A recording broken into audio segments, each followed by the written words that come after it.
So I'm recording my homily for the 32nd week of Ordinary Time, and it's my day off, and I went for a hike, and I don't really know where I'm at. I'm up on some mountain just outside of Mount Vernon, and so Mount Vernon is actually directly behind me. And then the water out here, I am actually pointing right now, I'm pointing towards Port Townsend and Sequim and Port Angeles, all the way out there. And the Olympic Mountains, I don't know if you can see, are right behind me. And it's a nice day. So in my homily this week, the readings really focus on heaven. And heaven is one of those topics that if we get it wrong, even if we get it slightly wrong, we really end up going astray, because Satan, the way Satan works is he likes to deceive us, even if he only can get us to deceive us by 1%. You know, if we have 100% is the truth that God gives us, and Satan can pull us 1% off of that, then maybe 10 years down the line, he can pull us 1% more off of that. And then after, a generation or two, he's got us going in the wrong direction. So that's what Satan tries to do. Now, ultimately, Satan's goal is to convince us that what we're longing for is heaven, but it's actually not heaven, it's actually hell, right? And so what's a perfect example of that? When we don't understand heaven, when we haven't opened our hearts to God and become disciples, fallen in love with God, fallen in love with our faith, we begin to create our own vision of heaven, and that's where Satan works his way in. All you have to do is go back into the Garden of Eden with Adam and Eve. And there God was with them. God was with Adam and Eve, and he was walking with them, and they had everything that they needed to understand just the absolute fulfillment of what it's like to be with God. And they still turned away, right? They still thought, well, maybe we know better. And so then they began to visualize a different version of heaven. They took the fruit and they submitted to the temptations of Satan and his deception and lie. And when they thought they were going for something better, they were actually going for something much worse. So that's what Satan does. So an example of that, and I've said this already before, probably in homilies that I have videotaped, is that when a person begins to think of heaven in terms of things that they like, heaven is fishing, heaven is golfing, heaven is watching the UW play football, because they're still undefeated, at least at this point they are. It's whatever their likes are. And I'm just going to say it. It's their selfish likes, my selfish likes. As soon as we begin to think that that is heaven, then we've already gone astray. We've already lost our way. We've already made that turn in the Garden of Eden towards the desert, towards the wilderness. We're already working on being cast out. And so we want to take our own selfish desires and thoughts and say, you know what, that's not heaven. That's not heaven. So today, let's go into a little bit about what heaven is. So I went to see the 6th graders this week, and I was talking with the 6th graders, and their questions are much like the questions of the other kids in the other classes. And they ask questions like, who made God? Who made God? Now, you could fire right back, Baltimore Catechism or some answer, and say, well, God was never made. God is eternal, right? But for the kids, they're trying to understand God. For little kids understand the world in terms of their relationship. Their parents are the center of the universe for children. I mean, everything revolves around the relationship of their parents. And so when they ask questions like, who's the parents of God? Who made God? Where did God come from? I think deep down, children are not questioning the faith. They're trying to come closer to God. They're trying to build a relationship. That God's not just this abstract puff of smoke, but God is someone we can love. God's our Father, right? It's really sad today how how we don't like the word Father, and in churches sometimes they'll even delete the word Father anywhere. And that's really a shame, because for children it destroys their ability to enter into something with God that's truly relational, that's truly loving. And so when we say God is our Father, when Jesus says God's our Father. Okay, sorry, that was a little tangent. So when the kids, they ask questions like, who made God? Well, eventually I start leading them down a path that might be hard for kids to get, but maybe not. And that's a path of understanding eternity. And so God is beyond time and space. God created time and space. Right? We just changed our clocks back. God created all time. God created time and everything that's bound by time. And so to think of God as beyond all of that, it's incredible. And I think for the children, they're like, they have to stop and think, and it's like, whoa, that means the world's much bigger than I thought. Now, in saying that, then kids often have other questions too, and it's like, well, what is heaven like, And so kids, just like the rest of us, they might be tempted to think, well, it's something I like. But that's where we need to get them to fall in love with God, because only in that can they understand heaven and what heaven truly is. And so I often try to explain that heaven is in eternity. So eternity is not from here till forever, forever, forever, forever. Heaven, sorry.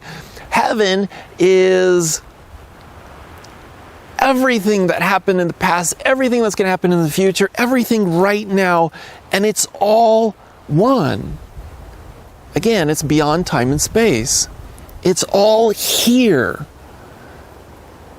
And it's all there, and it's all. I don't even know the words to use, but eternity is here.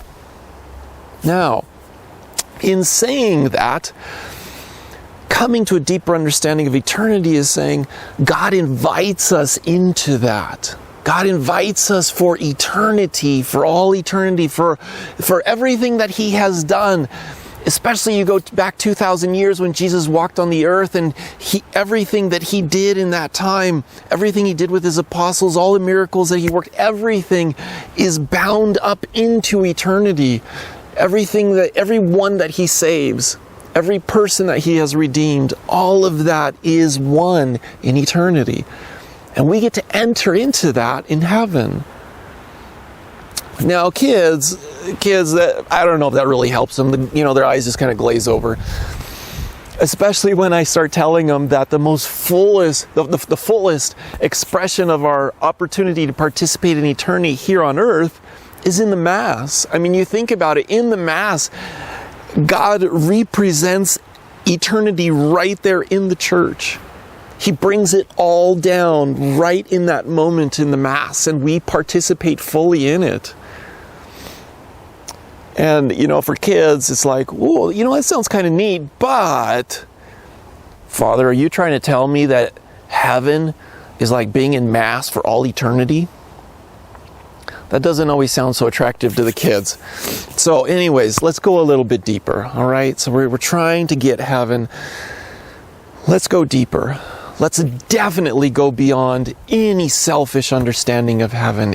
Our hearts must expand much larger in order to really grasp and desire heaven. So in the first reading today, we're in 2 Maccabees, and this is a powerful story.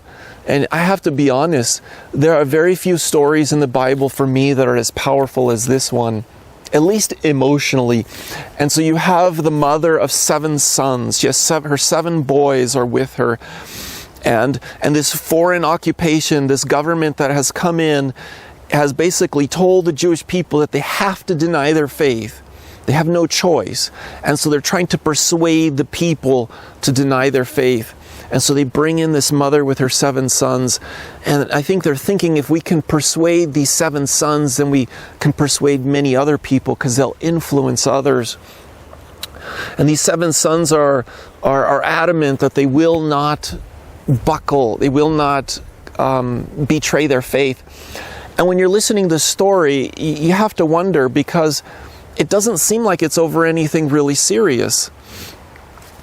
They're being told to eat pork. Eat pork or die.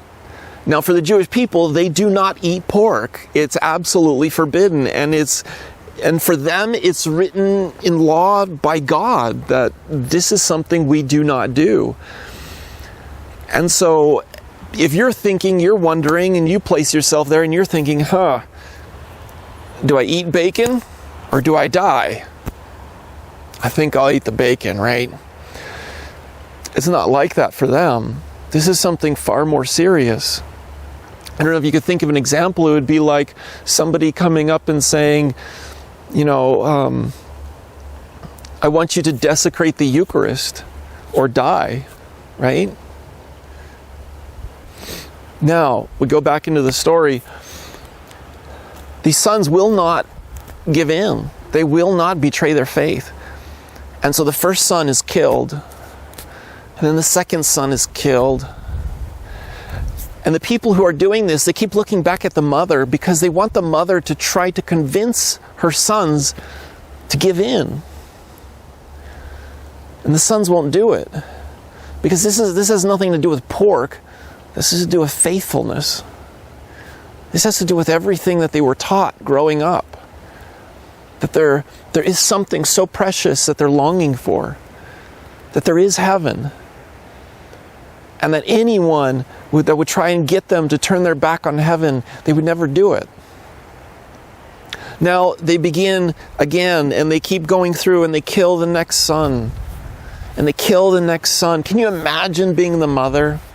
Can you imagine being the mother in that situation? Watching her sons die? Well, they finally get to the youngest son, her baby. And they turn back to her and they say, isn't there anything you want to tell him? Don't you want to convince him that he should betray his faith, right? And they promise him riches, and they promise him all kinds of things. And so they ask her, they plead with her to talk to him. So she goes up to her youngest son, and she looks him straight in the eyes. And she says, my son, I've taught you everything. Be faithful to it. Be courageous. And they kill her youngest son. You see, she understood heaven. And she taught it to her sons. She taught her sons what heaven was. Heaven is this surreal, this absolutely incredible desire and love to be one with God. And anyone who would try to pull us away is going to lose. It's a great lesson for Adam and Eve. Now, I want to go even deeper with this. This weekend I had a wedding back at St. Francis Cabrini, and it was a beautiful wedding, and I wanted to go back for this wedding because it was for a young lady whom I know, but I know her family, and so her mom and her grandmother went with a pilgrimage group that I led to the Holy Land. And I remember at one point on our trip to the Holy Land, we were in Cana, and so we went to the site where they believe that they had the wedding feast at Cana. And so you remember the story of Jesus at the wedding feast where he works his first miracle. And so I love the connection between being there with this family and then being back at St. Francis Cabrini for her wedding and having all of them there. But also just the power that Jesus is present. Jesus is so present in that moment when he's blessing that couple and he's enacting that sacrament. It's so beautiful. I think there's a hint in all of this about, again, heaven. So now let's back up just a little bit and we'll work our way back to the wedding feast at Cana. And so if we go back with Adam and Eve into the garden, and you have this moment when God creates the first marriage, the first married couple, and so he's walking with them in the garden. And he's given them everything they could possibly want, but they have freedom. And they have freedom to choose him, and they have freedom to reject him. And there's this moment in temptation when they reject God and they turn their back on him. And they turn their back on heaven. And so they're cast out, and so they go out into the wilderness. They go out into the desert. And for thousands of years, humanity was in the desert. And then when God decided to bring fulfillment to everything and to redeem humanity, Jesus Christ comes into the world.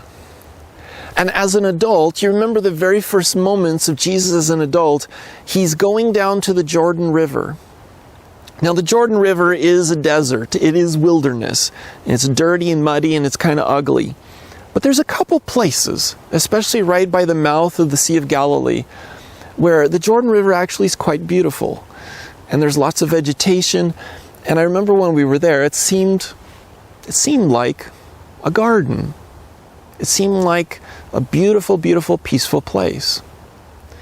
Now, Jesus goes down there to be baptized, and so it all begins there in the heart of the desert.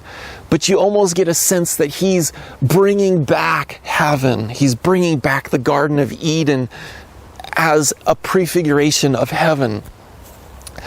And so you have this moment when God comes down, the Father and the Holy Spirit and Jesus in this one moment, right? And then Jesus takes that, and he takes it with him even deeper into the desert. And so you remember that he goes deeper into the desert and he encounters Satan. And you have this moment where it's just like the Garden of Eden, where Adam and Eve and Satan are there. And where they failed, Jesus is going to succeed. And so he goes in and Satan tries his hardest to tempt them, just like he tried his hardest with Adam and Eve. But he has no hope. There's no way with Jesus. And so Jesus, you can almost feel this in the story when he's in the desert being tempted. He's basically telling Satan, look, your time is done. Your time is over. I'm taking my people back. And I'm opening heaven back up to them. Now, immediately after this moment in the desert, where does Jesus go? Well, with a little creativity, if you look at it, he goes to the wedding feast. There's a few things that happen there, but he goes to the wedding feast. Now, he's just called his disciples. He's just called a few of them. Peter, James, John, Andrew. He's got a few of them together.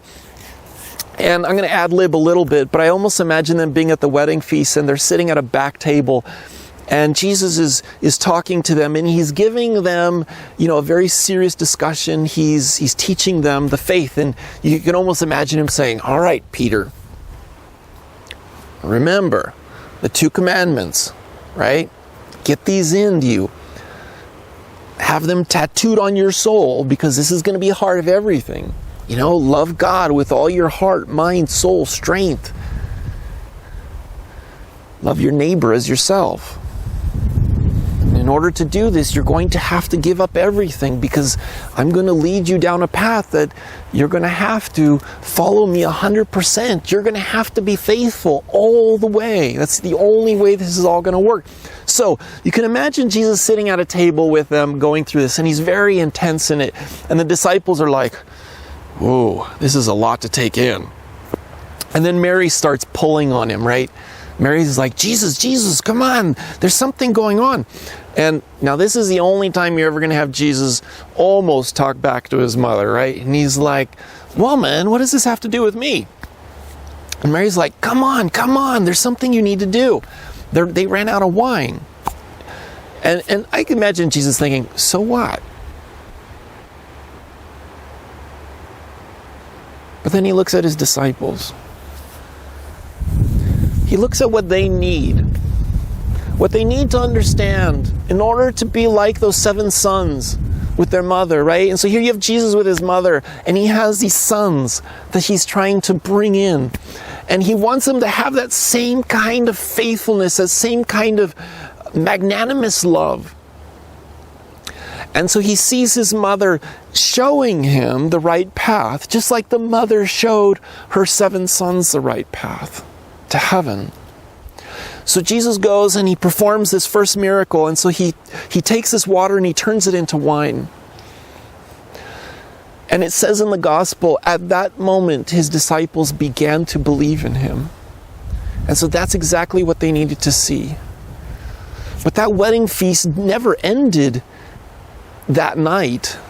It kept going, and it was going to go for several years until they were going to finish it in the upper room at the Last Supper, when Jesus takes the wine and he turns it into himself. And the disciples at that time really and truly were entering into the full meaning of what it means to desire heaven. Now, they still weren't perfect. They were still going to need a few other things. But it was all coming together. Now, the only way this all works,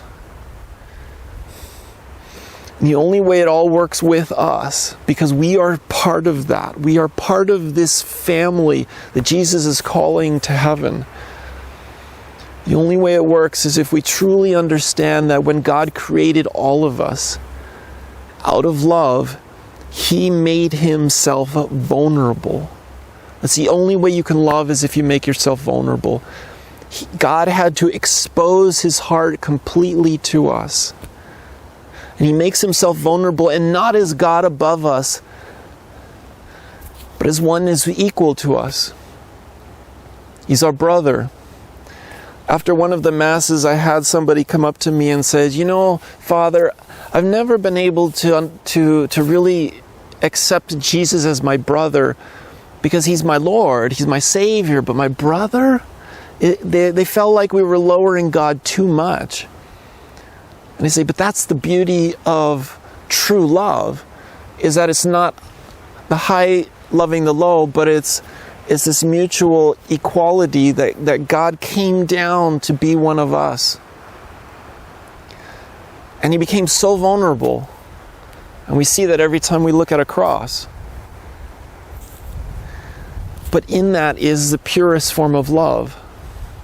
You know, whenever we're hurt, we put up a wall so we don't get hurt again. But we have to tear down that wall. That's the very nature of forgiveness and renunciation of the evil that's in our life, and truly being able to be free, as we have to be vulnerable. And so God does that for us. Now, my last thought on that is something that one of my parishioners, or one of my previous parishioners at St. Francis Cabrini, taught me. And I think it's just a powerful, powerful image of heaven. So thank you, Vince, for this image. But the image is of heaven as a banquet. And so you think of the wedding feast, you think of the Last Supper, you think of every single time you come to Mass. It's this feast. But at this wedding feast, at this feast of heaven, you get to choose who sits next to you. But it only works when you truly open your heart up. And it's not when you invite the people that you love the most, but it's when you call forth every one of your enemies, the people that you hate the most, the people that you hold resentments to, the people that you are very happy never seeing again in your life. And you call them forth and you invite them to sit next to you. And you love it. And you sit there with them in that love for eternity.